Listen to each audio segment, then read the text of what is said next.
दो पंक्तियों के माध्यम से अपनी बात कुछ यूं शुरू करूंगा कि खून से लिखा इतिहास, खून से लिखा इतिहास स्याही से नहीं मिटने देंगे।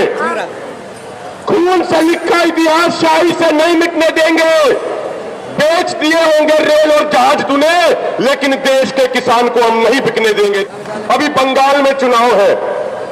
हम सारे किसान नेता किसी के लिए वोट मांगने नहीं आए हैं, किसी का प्रचार करने नहीं आए हैं और हमारी किसी पार्टी से कोई निजी दुश्मनी भी नहीं है। लेकिन हम एक बात कहते हैं, एक निवेदन करते हैं आपसे कि जो राजनीतिक पार्टी देश के किसानों के खिलाफ काम करे, जो राजनीतिक पार्टी नौजवानों के खिलाफ काम करे, जो राजनीतिक पार्टी सामाजिक भाईचारे के खिलाफ काम करे, जो राजनीतिक पार्टी देश के खिलाफ काम करे, हम अपनी पूरी ताकत लगा के ऐसी राजनीतिक पार्टियों की जड़ों को उखाड़ फेंकने का काम करें। ऐसी राजनीतिक पार्टियों को हिंदुस्तान में नहीं रहने दिया जाएगा। साथियों, आपसे निवेदन करते हैं कि जो बंगाल में 8 चरणों में चुनाव होने हैं, इन चुनावों में आप किसी को भी वोट दे देना, मगर भारतीय जनता पार्टी को वोट मत देना, क्योंकि ये वो पार्टी है जो किसानों की शहादत का मजाक उड़ाती है। आपके किसान भाई 100 दिनों से अधिक हो गए हैं हाड़ कपाने वाली सर्दी में दिल्ली के बॉर्डरों पर बैठे रहे। 300 से अधिक किसान भाई शहीद हो चुके हैं।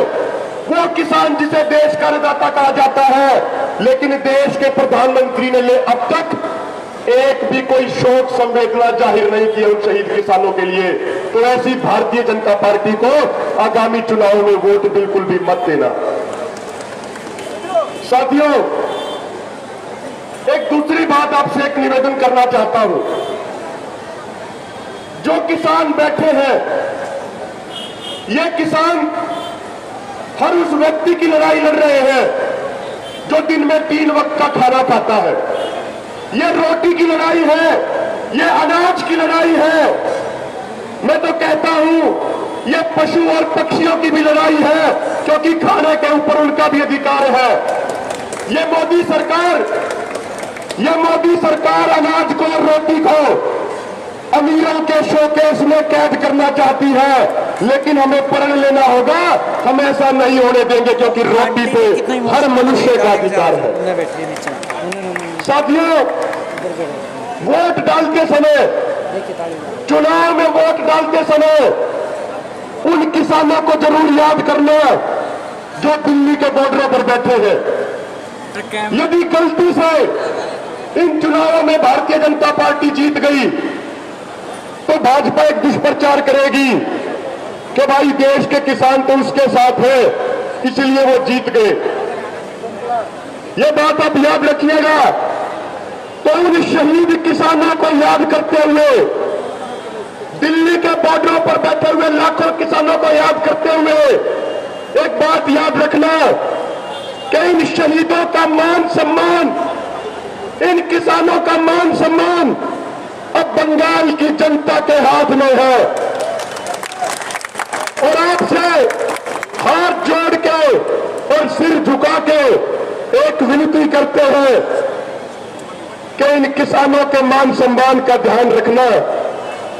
भारतीय जनता पार्टी ने तो किसानों का अपमान कर दिया, लेकिन आपको किसानों का पूरा मान सम्मान करना है। और एक अंतिम बात यह कहना चाहता हूं कि आज तक पिछले 70 सालों में क्या होता आया। हमारे देश के किसान धर्म जातीय क्षेत्र में बट जाते हैं। देश के मजदूर, देश के नौजवान धर्म जातीय क्षेत्र में राजनेताओं द्वारा बांट दिए जाते हैं और उसके बाद ये वोट लेते हैं और हमारे ऊपर राज करते हैं, हमारा शोषण करते हैं। आपसे एक निवेदन करते हैं कि आगामी चुनावों में धर्म जाति संप्रदाय क्षेत्र से ऊपर उठ के भारत के किसान, नौजवान और मजदूर बन के वोट डालना और इन राजनेताओं की पोल खोल के रख देना। कुछ चंद पंक्तियां कह के अपनी वाणी को खत्म करूंगा। बातें तो बहुत कुछ थी कहने की, लेकिन समय का अभाव है। ये पंक्तियां आप लोगों के जोश और जज्बे को समर्पित है। जो इतनी बड़ी संख्या में आप यहां आए हैं, तो आपको समर्पित कुछ पंक्तियां बोलना चाहता हूं। आहटें फिर से आने लगी है, आहटें फिर से आने लगी है, कोशिशें सुगबुगाने लगी है, कोई आवाज देने लगा है, चुप्पियां भी गुनगुनाने लगी है। कोई हलचल है समंदर के तल में, कोई हलचल है समंदर के तल में, ये बड़ी बड़ी कश्तियां भी डगमगाने लगी है। देखना एक आंधी उठेगी, चींटियां घर बनाने लगी है।